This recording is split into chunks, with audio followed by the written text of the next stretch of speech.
Venerable Chodron has been remarkably active in helping to bring Buddhism to the West. She was a co-organizer of the conference Life as a Western Buddhist Nun and took part in the conferences of Western Buddhist teachers with His Holiness the Dalai Lama in 1993 and 1994. She has also attended several of the Mind and Life conferences in which scientists and His Holiness discuss similarities and differences between science and Buddhism, of which you have heard mention. She is the author of several well-known books, including Taming the Monkey Mind, Blossoms of the Dharma, Living as a Buddhist Nun, What Color is Your Mind?, Buddhism for Beginners, Open Heart, Clear Mind, and Working with Anger. Her special gift is to explain Buddhism in popular, everyday terms, so it makes sense to us in a way that we can use it in our daily lives. As His Holiness says in the foreword to the Taming of the Monkey Mind, Thubten Chodron's approach shows people how to find peace and contentment through a practical application of the teachings of the compassionate Buddha. Tonight, Thubten Chodron will be speaking to us about working with anger. And I can tell you I'm looking forward to her talk, because anger is one of those emotional states that we are all familiar with. And we are getting very mixed advice these days on how to deal with our anger. Some say we need to own our anger. Some say we need to express it. Some say we need to overcome it. And yet others say we need to transform it. Nearly all of us have come up against this dilemma, and I am sure you are anxious to hear Thubten Chodron's perspective. Please welcome Venerable Thubten Chodron.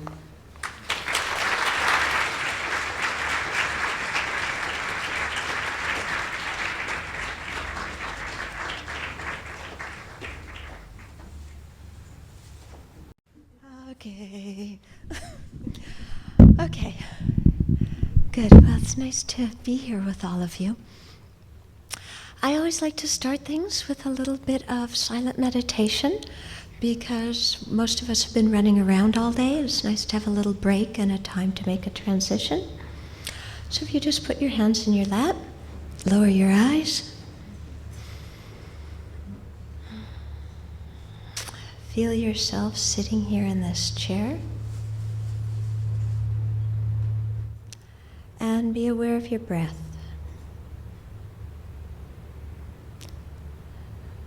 So simply be aware of what it feels like as you breathe in and breathe out. Enjoy breathing and let yourself be content to breathe. So let's take a minute just to do that. Let the mind settle down.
And before we begin, let's take a moment just to generate our motivation.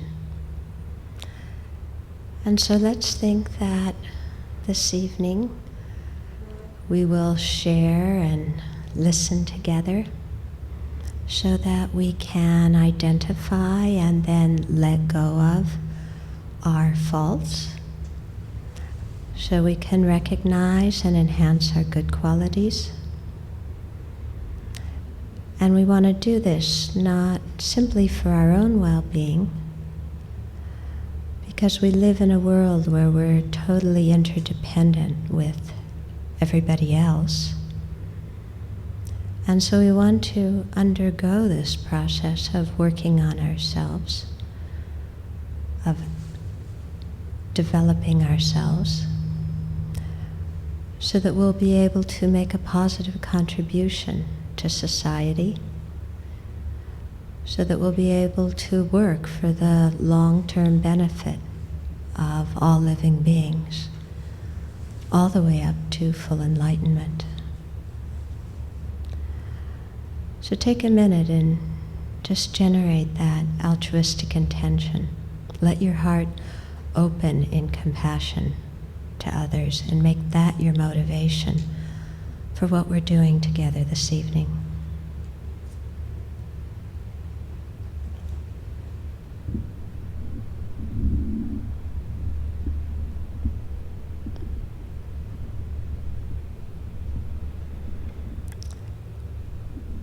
And then open your eyes and come out of your meditation.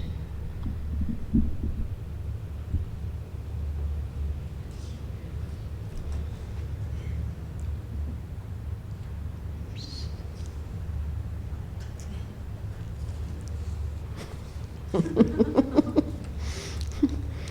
always waited for them to put a piece of chocolate right on the tip of the microphone. So they put it right up next to you. Okay, so we're going to talk about anger this evening.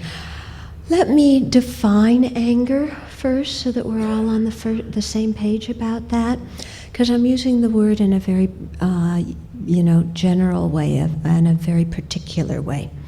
Okay, so anger is not referring to behavior.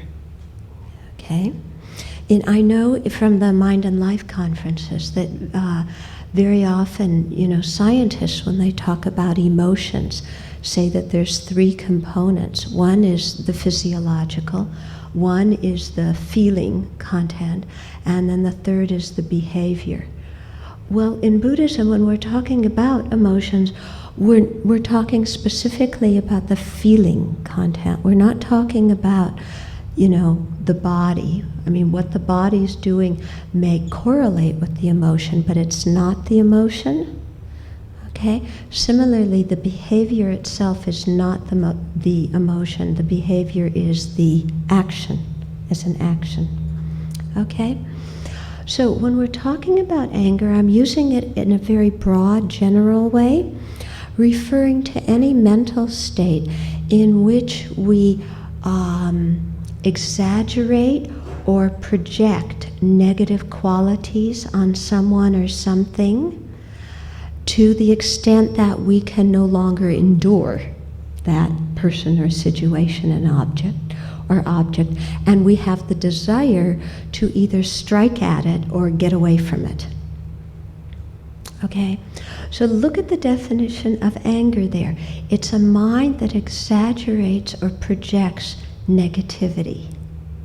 Now, when you're angry, do you feel like you're exaggerating and projecting? No. Are you kidding? When I'm mad, I'm right. There's no exaggeration here. I'm right, you're wrong. The solution is you change. That's it. Very simple. Okay. So it's hard for us when we think about anger to really realize that there's this element of exaggeration or projection going on in there.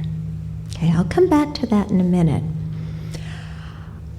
When I'm emphasizing that anger is not the behavior, it's because many people think that because they don't yell and scream, they don't have a problem with anger. I thought that for many years. I'm not a yeller and screamer. So I thought, I don't have a problem with anger. It's this family member or that family member that does. I don't have too much of a problem. Well, how many of you, when you get angry, clam up? Who are the clammer-uppers? Who are the exploder-outers? Yeah? How many people do both for variety?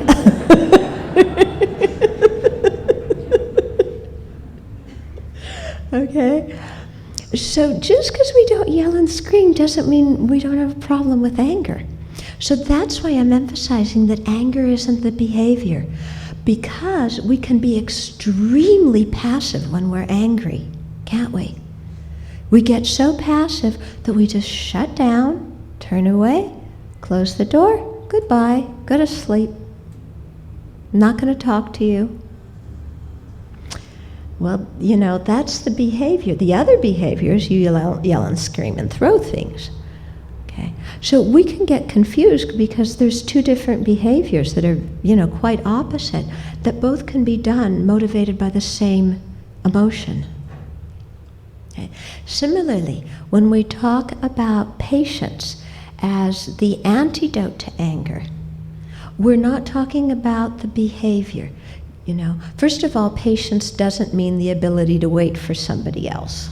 Okay, I'm not using it in that way. I'm using patience as the mind that is calm in the confront of suffering or danger or, criticism, abuse, something like that. Okay? Now, if we don't understand that patience is the mental attitude, and instead we think that patience is the behavior, then there's a good likelihood we're going to misunderstand what patience is and think that patience is just, you roll over on your back and show your belly and surrender and become the world's doormat. That's not patience. Yeah? Patience is that inner feeling of calm. And from that inner feeling of calm, we can assess a situation. And some situations, we may decide that our behavior needs to be very upfront and very assertive and very out there. Other times, we may decide our behavior requires being more peaceful. Okay? So what I'm getting at is you can have really aggressive behavior that's motivated by anger or motivated by patience, and you can have very passive behavior that's either motivated by anger or motivated by patience. Okay? So what we're talking about here is our internal mind, not the behavior. It's really important to understand. Okay, now let's come back to when I was talking about anger. I'm using it as a broad, general category that includes minor forms of anger, such as getting annoyed or irritated, up to, getting frustrated, and then increasing more till we're outraged or enraged, or belligerent, rebellious, spiteful. Okay? You getting the idea? Yeah. So there's a lot of various emotions that fall under this category of anger. I'm kind of including all of them here, okay? Because they all share this quality of exaggerating and projecting negativity on someone or something. Now, like I said, when we're angry, we don't think of ourselves as exaggerating or projecting. We think of ourselves as seeing things very clearly and being right. Now, I know for me, this was one of the key things for me in learning to, in my process of learning to deal with my anger, is seeing how I am exaggerating. Because at the time, I'm so locked into feeling right that I can't see it. Now, why are we exaggerating when we're angry? Okay. Now, when we're angry, we're usually looking at the situation through a filter. Yeah, a very small, like a little periscope, or a very small filter. The filter is called me. You know that one? Okay. It has other synonyms: me, I, my, mine. All centers around this one here. So when we're angry, we are looking at the situation through that filter of me. And we're interpreting everything that's going on through that filter of me. Because after all, I am the center of the universe. The world hasn't quite understood that yet, which is why people are so often wrong. But if they were wise up and recognize that really I'm the center of the universe and the way I see things is always right and accurate, because my happiness is the most important and my suffering hurts more than anybody else's. Don't you think so? Yeah? So, the reason that anger is exaggerated is because it's totally locked in to that filter of me and assessing and evaluating and interpreting everything through how it affects center of the universe. Okay? So, for example, if somebody comes in this room, and Pat was up here, so Pat, please excuse me if I use you as an example. If somebody comes up here and looks at Pat and says, "Pat, your introduction was horrible. It was dreadful. I was counting on you to do this great introduction, and you totally blew it." Well, Pat is going to get hurt. She's going to feel angry. Pat's my friend. I'm going to look and say, "Pat, don't worry about it. Your introduction was fine. That guy has his own agenda. He's blowing off steam. Don't take it personally, because he's just projecting the whole thing on you. You don't need to get mad." And I'm certainly not mad if somebody criticizes her. Okay.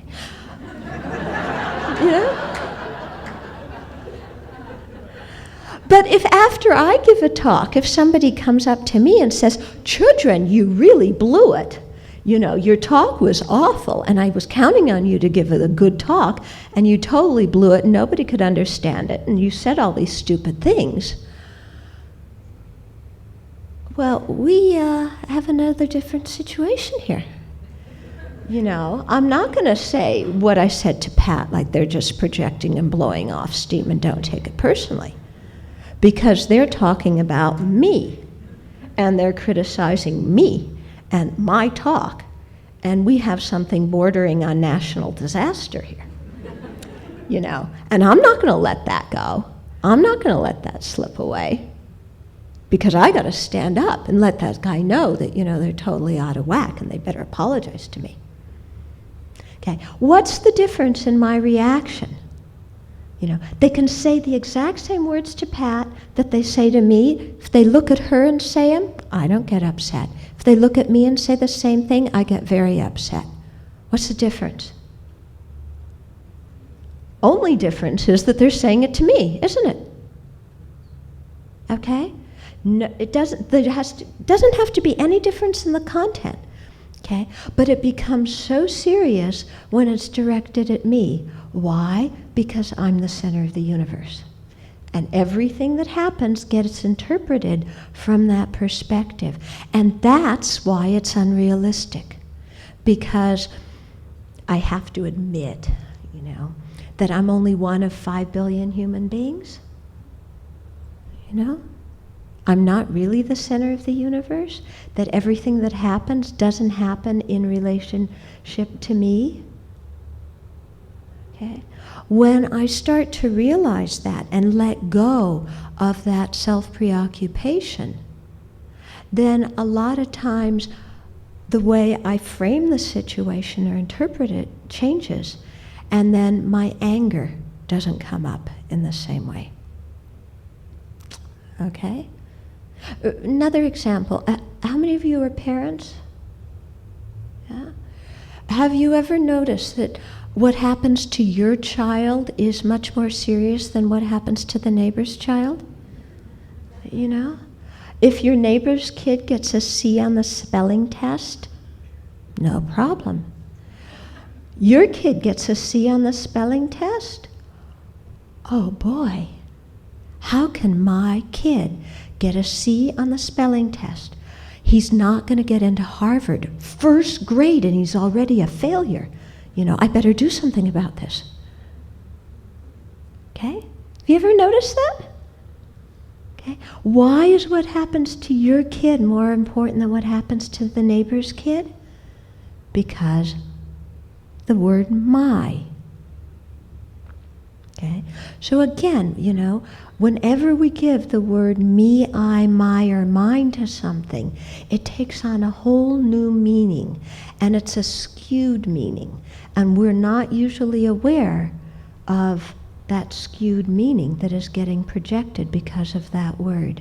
And instead, we think that what we're experiencing is an objective reality out there, not realizing that we're interpreting everything through the viewpoint of me. Okay? So, what are some ways to work with our anger? First of all, Buddhism is advocating having awareness of our anger, but not just awareness of our anger, but actively being able to let it go or transform it. Okay?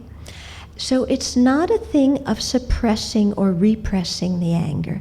We're not trying to stuff the anger down and give a nice, pretty smile. No problem. That's not what we're trying to do. Because when we do that, we're still angry, aren't we? If you put on this nice smile, my being a good Buddhist smile. Do you know that one? Yeah. There's a lot of pressure when you're a Buddhist that you have to look nice, You have to look holy. You can't be an angry Buddhist because, then your reputation's going down the hill. So you put on your nice Buddhist smile. Well, you're still, raving inside. Okay, that's not working with anger. Okay, well, what's the other alternative? Do you yell and scream and beat pillows and go out in the middle of a empty field and scream? Yeah. Well, some people say that helps with their anger. But on the other hand, if you get in a habit of releasing the physical energy of anger by yelling in a field or beating pillows, what's going to happen when you get angry and there's no pillow to beat, but there's just a human being in front of you? Or when there's no field to yell in, there's just a human being in front of you. So if we get in the habit of releasing our anger that way, it's not really reliable, and it doesn't really deal with the anger itself. It just relieves the physical component of the anger. So we're not advocating the, expression, dump my anger on top of everybody else thing. And we're not advocating the stuff it inside and pretend you don't have it thing either, because neither of those work. Okay. What the Buddha was trying to teach us was how to look at a situation in a different way so that the anger dissipates by itself. Okay? So again, it's not just a thing. People in Buddhism talk a lot about mindfulness. Mindfulness is the new buzzword. I'm not so sure people really understand what mindfulness means. And also, mindfulness does mean different things in different Buddhist traditions.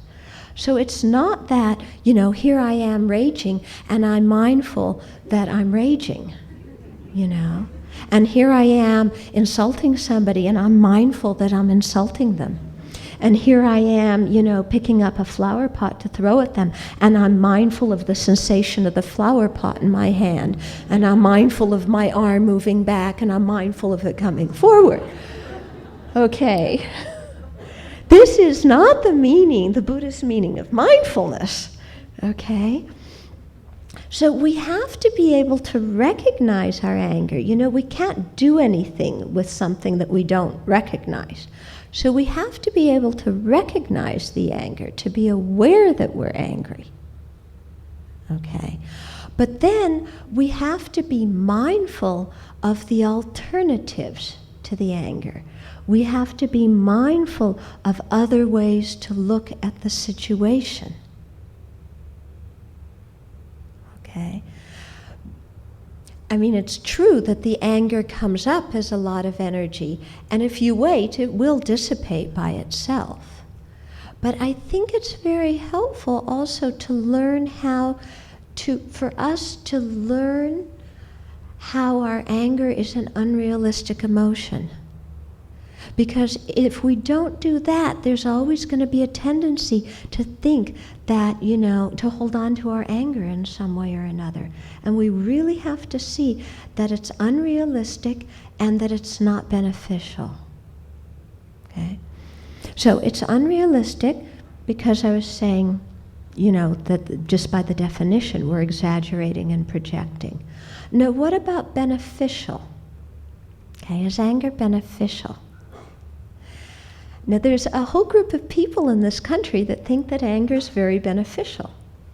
I mean, I remember a few years ago, I was where was it? I think it was University of Michigan, talking to a group of people, mostly professors, in the conflict resolution, communication, mediation department.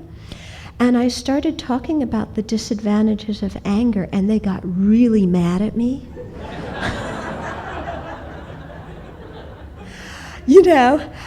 They were furious. And they were going, what do you mean anger's not beneficial? Anger's very good. When you're angry, you know something's wrong. When you're angry, you have the energy to correct a social injustice. Anger's good. If you aren't angry, you're just going to let everybody step on you, and you're not going to stand up for what's right. So anger's good, they said, and they were really quite angry at me. Okay, now here we have to look, is anger really beneficial? Is it really necessary in those situations? Okay, so first question is anybody happy when they're angry? Any of you happy when you're angry? No, we're totally miserable. So how is anger beneficial? If right away our immediate experience when we're angry is being miserable, how can anger be a constructive thing? It right away makes us unhappy. Okay? Then we say and do things under the influence of anger that, do you communicate well when you're under the influence of anger? Do you express yourself well? Do you stop and think about, how to express what you're feeling to the other person so that they'll understand it? We don't think about that when we're angry. We just say it the way it comes out.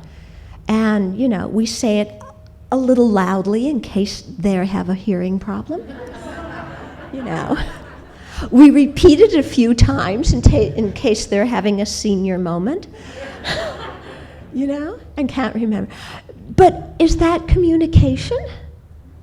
Is us saying what we feel communication? I don't think that's necessarily communication. I think communication involves thinking about how to express something so that the other person will understand what we're talking about. We can't do that when we're angry, When we're patient, we can think about what's going wrong in the situation. And we can think about how to communicate it to the other person. But when we're angry, very difficult, okay? Then, so anger isn't beneficial in terms of increasing good communication. Then, how do you feel about yourself after you've gotten angry? Yeah? Well, there's a few times we say, oh, good, I told him off really well, I gave it to him, I hurt his feelings, I gave him a taste of his own medicine. You know that mind? Yeah, I got my revenge. Do we feel good about ourselves when we get our revenge? Is that conducive for our own feeling of self-respect? You know, we might get a little bit of immediate pleasure of, you know, that guy hurt me and now I gave it to him. But in the long term, when we go home and, you know, because we're the one who has to live with ourselves, do we feel good about ourselves when we've hurt other people intentionally? So when motivated by anger, we do a lot of things that are harmful of others. Actually, we increase our own feelings of low self-esteem and our own feelings of guilt. So anger isn't beneficial in that way either, is it? Okay. Does anger improve your relationships? Yeah. Well, we see on the movies. Have you ever noticed in the movies, you know, because they have to have big fights, otherwise you turn them off. Yeah. So, you know, the characters have to have a big fight every so often. So they yell and scream, and then it seems like they get everything out and they make up. Is life really like that? You yell and scream and tell somebody off, and then they love you more because of it? It's not like that, is it? You know, we say the most incredible things to the people we love the most when we're angry. And we destroy our relationships. Yeah. So it takes a long time to build up trust in a relationship. Doesn't take very long to shatter it. And when we're angry, we say lots of things that shatter the trust with the people we care about the most. Think about it for a minute. Would you ever speak to a stranger the way you speak to the people you love? Who do you get the angriest at? Strangers or the people you love? Usually people we love, isn't it? The people we're close to, we get much angrier at them. Okay? And what I've observed is we get so angry at the people we love that we forget about regular human manners. Because somehow with the people we care about, we feel that there's so much a part of me that I can say whatever I want and this person's always going to be there. You know, they're married to me, or they're my parent, they're my child, they're my sibling. So, you know, I can just let it all out. They're always going to be there. Is that true? You know? So I think, you know, actually one remedy for working with anger is don't forget politeness, regular human manners. It's such a small thing, but it makes a huge difference. And especially when we're angry, how we forget about manners and we say things we would never say otherwise that destroy the relationships that are most important to us. If we remember manners, yeah, you know, just the things that our parents taught us when we were kids, like don't throw sand in the play box, yeah? Don't call other people names. Just if we remember some of these things, we can start healing a lot of the brokenness in our families. You know, and if we restrain ourselves a little bit when we're angry, you know, always thinking if this person were a stranger, I wouldn't speak to them this way. You know, and so speaking to the people that we care about with respect, not treating them like they're part of us so we don't need to pay any attention to how we speak or how we act, but treating them with the same respect that we would treat a stranger with. If we did that, we'd get along a lot better with our families. Hmm?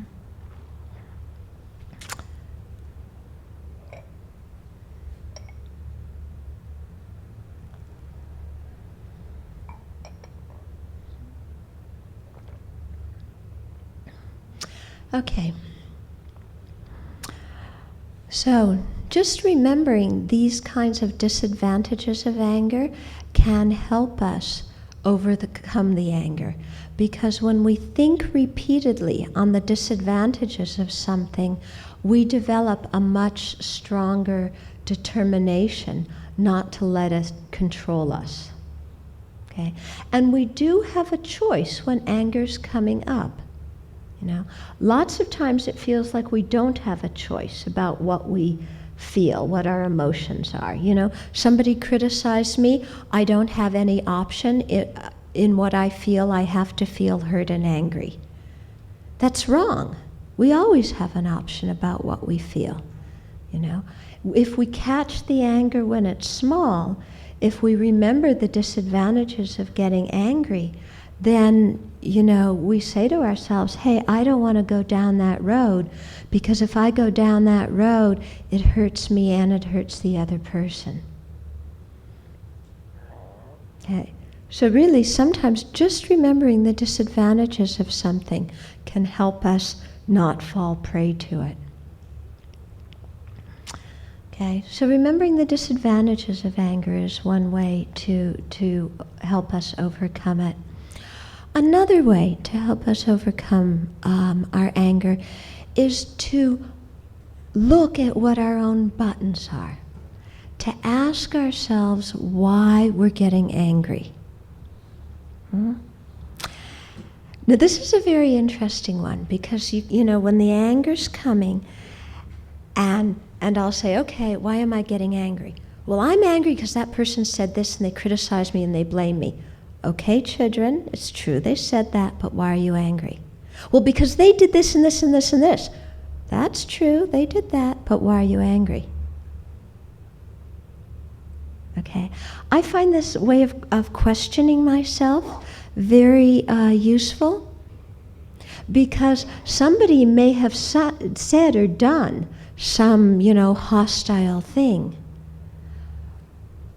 But that doesn't mean I have to be angry in response to it. We always say, they made me angry. Does anybody really make us angry? If somebody else makes us angry, then we have no control over our emotions. We have no control over our lives. If somebody makes me angry, then what can I do? I'm a victim. Do other people really make us angry? Or do they do things that we choose to get angry about? Okay, think about it. Because they may do this, that, and the other thing, but why do I have to get angry at it? Okay. So when I examine those kinds of things, when I keep asking myself that question and stop blaming the other person and keep on asking myself, yes, they may have done that, but why am I angry? Then I have to own that I'm angry. The anger's coming from me. The anger's not coming from them. They aren't making me angry. Anger is not like a virus. It's not like when they're telling me off that there's a virus coming out of their mouth and wham, I got it. You know, I got the angry virus and there I'm angry. No. You know, they're saying and doing whatever they're saying and doing. But it's me that's reacting in anger. So I have to ask myself, why am I reacting in anger? Now, when I keep at it and keep asking myself this question, it inevitably comes down to I'm holding on to something. Okay? I'm holding on to an idea of myself. I'm holding on to an idea of the way I think things should be. I'm holding on to a person that I'm attached to. I'm holding on to an object that I want. But somehow or another, when I really investigate why am I angry, it comes down to my mind is holding something. And the thing that I'm holding, or my action of holding, is my button, my sensitive point. Okay? And as long as I'm holding that, as long as I'm sensitive about that, I'm going to get angry. Even other people don't intend to make me angry, even they don't intend to hurt my feelings, I'm going to get angry because I'm so sensitive about that. Okay? I'll give you an example. I have a friend who had a baby a few years back. When you have a baby, you put on weight, right? Yeah, you're supposed to put on weight when you have a baby. If you don't put on weight, something's wrong. Okay? So my friend, of course, she put on weight. She had the baby. She was nursing the baby. She weighed more than she did before. Everything was totally normal. She was taking the baby back home for the holidays to where her family lived in another state. And so before she left for the trip, we were talking, and she said, I know when I get off the airplane, my sister's going to meet me at the airport, and first thing she's going to do is look at me and go, you've put on weight. And that's going to drive me nuts, my friend was saying. I mean, she was already angry at her sister. Okay, she hadn't even gotten on the plane. Her sister wasn't at the airport. Her sister hadn't even said that. But she already had it scripted out and was already angry. Okay? So she's holding on to something there, isn't she? She's holding on to this image of I'm only worthwhile when I'm thin, which is a totally false image that I think American advertising has falsely sold women and men, and I think we need to throw that image out. But if we hold on to that I'm only worthwhile when I look a certain way, then we're going to get angry whenever somebody says anything to us about the way we look.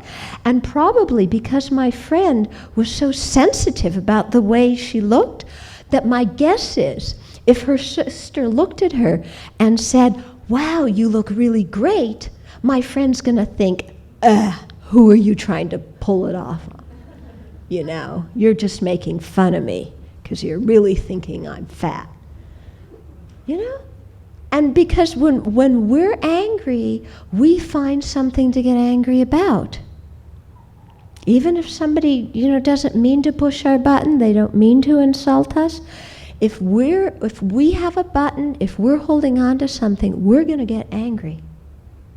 Okay? So it's very helpful for us to do some research and ask ourselves, what is my button? What am I holding on to? Okay. Lots of times what I find is I'm holding on to an image of who I am and an idea of how people should treat me. Because after all, remember, I'm the center of the universe. And I'm this, and I'm this, and I'm this, and I'm this. And the whole world should know it. And the world should treat me respectfully. They should honor me. Yeah, they shouldn't say anything mean about me because I'm so good-intentioned, I'm so kind. I mean, I'm a Buddhist after all. Right? But even if not, I'm me. I'm a nice person. People should treat me respectfully. They should offer to do me favors. They should notice the things I do well, because I do so many things well, They shouldn't notice my faults, because my faults are just accidents, And if they notice my faults, they're just making a mountain out of a molehill. Okay. And so, I mean, does anybody else here find that they have kind of a little bit, kind of a set of rules about how the world should treat me? Yeah? Do you have that? And have you ever noticed that somehow the world doesn't get it? That the world they don't get who we are and how they should treat us. And so we get upset about this, and then of course we have to correct them. Teach them what's right. That works real well, doesn't it? Okay.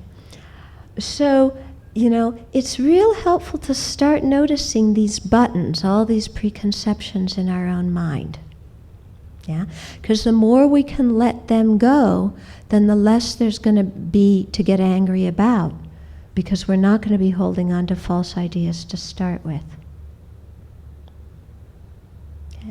Now, what about this whole idea of we need to get angry in order to correct social injustice? Yeah? Anybody think that? Yeah? It seems right, doesn't it? You know, because if we're not angry, well, then we're going to let racism and abuse and, Al-Qaeda and everybody, keep running us over. So we've got to stand up for our principles and for what's right. And anger's the way to stand up for it. I think that way of thinking is based on the assumption that anger is the only motivating force we can have to stand up to injustice and abuse. Is that correct? That anger is the only thing that can motivate us to change harmful things or to intercede? I don't think so. Okay? What about the force of compassion? Okay? Because remember, compassion doesn't mean being whippy. Compassion isn't just, oh, it's okay, dear, Yeah. I mean, because we get this idea of compassion, like, some drunken guy comes home and beats his wife, and the next morning she says, it's okay, dear, I know you beat me last night and the night before, but I love you and I'm so compassionate for you and I forgive you and, Is that compassion? That's stupidity. Excuse me, that's not compassion. Okay? So don't confuse compassion and stupidity. And don't confuse compassion and passivity. Yeah. The thing about compassion, and compassion, the Buddhist definition, is the wish for self and others to be free of suffering and the causes of suffering. Okay? The thing about compassion is when we wish self and others to be free of suffering and its causes, then in an abusive or a harmful situation, we're going to have compassion for both the perpetrator and for the victim. If we can have compassion for everybody in the situation, our mind is going to be calmer and we're going to be much more likely to come up with a solution that is going to solve the problem. If we only have compassion for the victim and we hate the perpetrator, then we're going to want to inflict harm on the perpetrator. When we inflict harm, when we punish, when we beat somebody else up, are they going to be nicer and stop their bad behavior? No. They're going to get angrier and keep on doing what they're doing. Okay? So actually, compassion, I think, is a much stronger motivating force and a much more effective motivating force for correcting social injustices, for interceding when there's harmful situations. Okay? Let's look at a political example. Okay? 1948, 1949, 1950, a very similar event happened to two different peoples. Okay? 1948, the Palestinians lost a section of their territory, and many of them became refugees. 1949, 1950, Communist China occupied Tibet. The Tibetans lost their independence, okay, and became refugees. Happened right around the same time. Okay?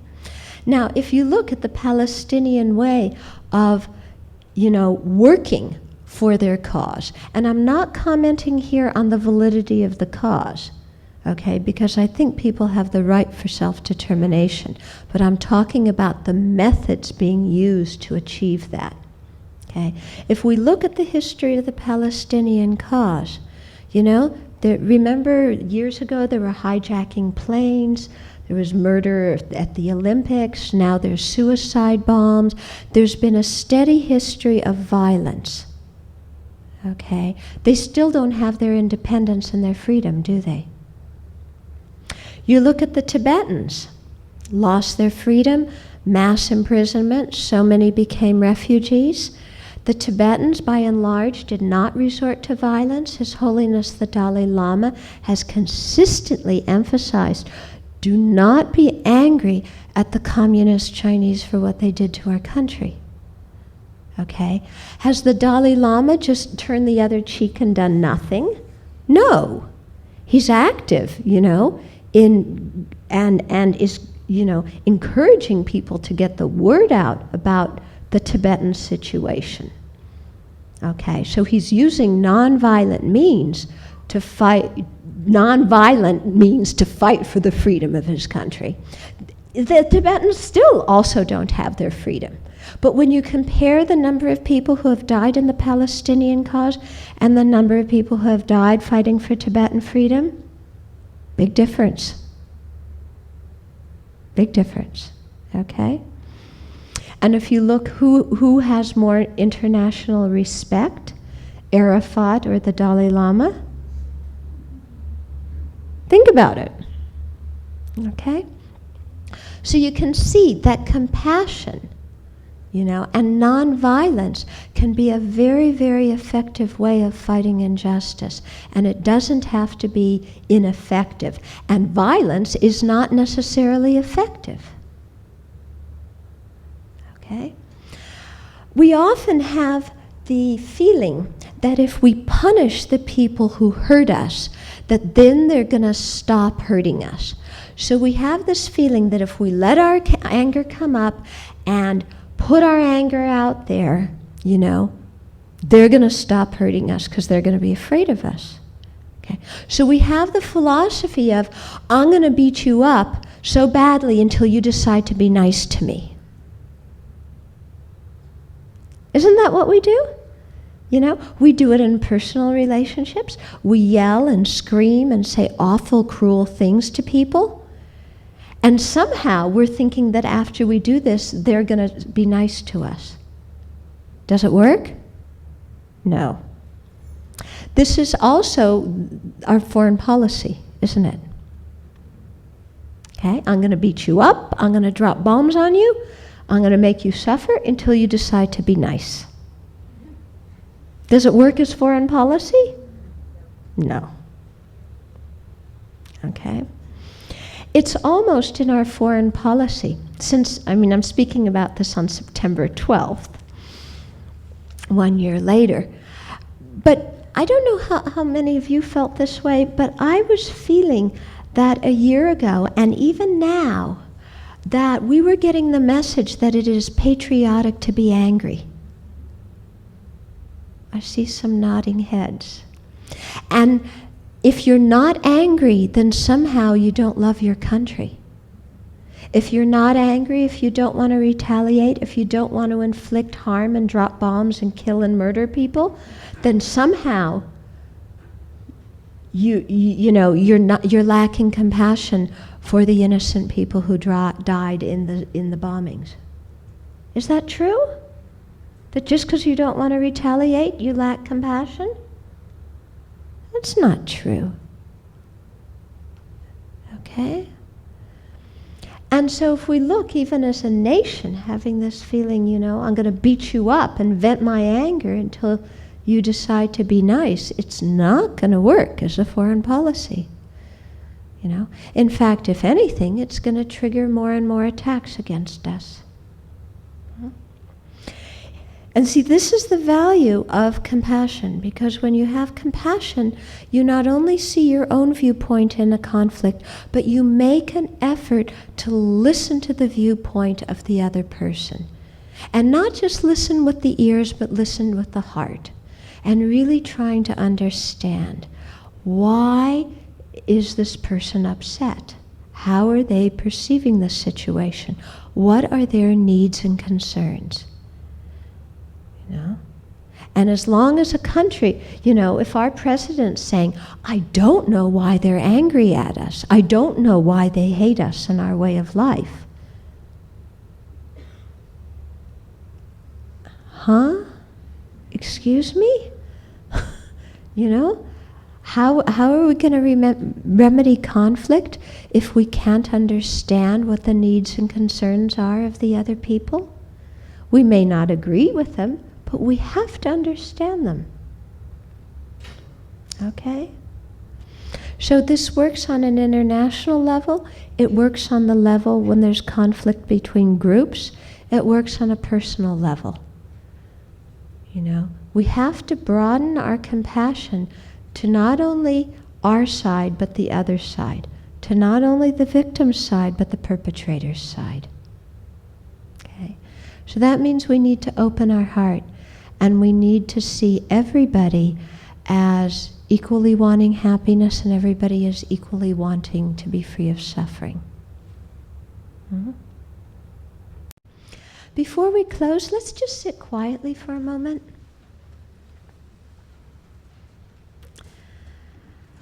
Okay, so let's just 1 or 2 minutes of sitting quietly, but think about something that was significant for you in what we talked about tonight. So be aware of something that you want to take home with you and practice as a result of what we shared together this evening.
And then let's dedicate the positive energy that we accumulated this evening as individuals and as a group.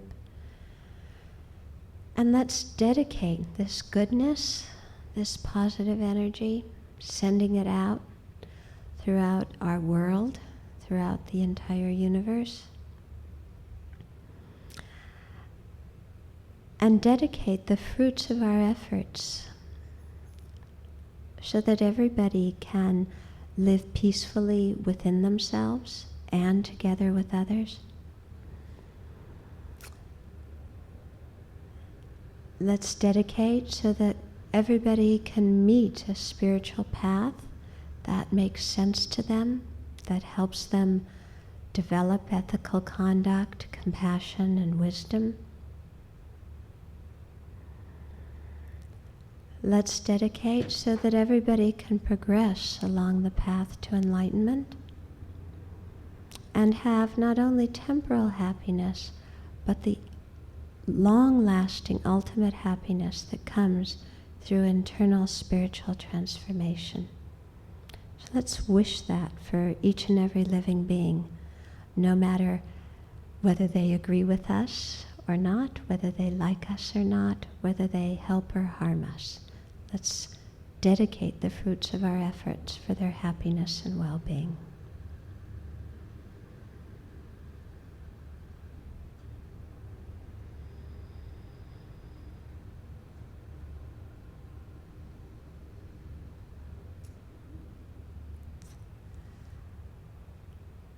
Okay, thank you all very much.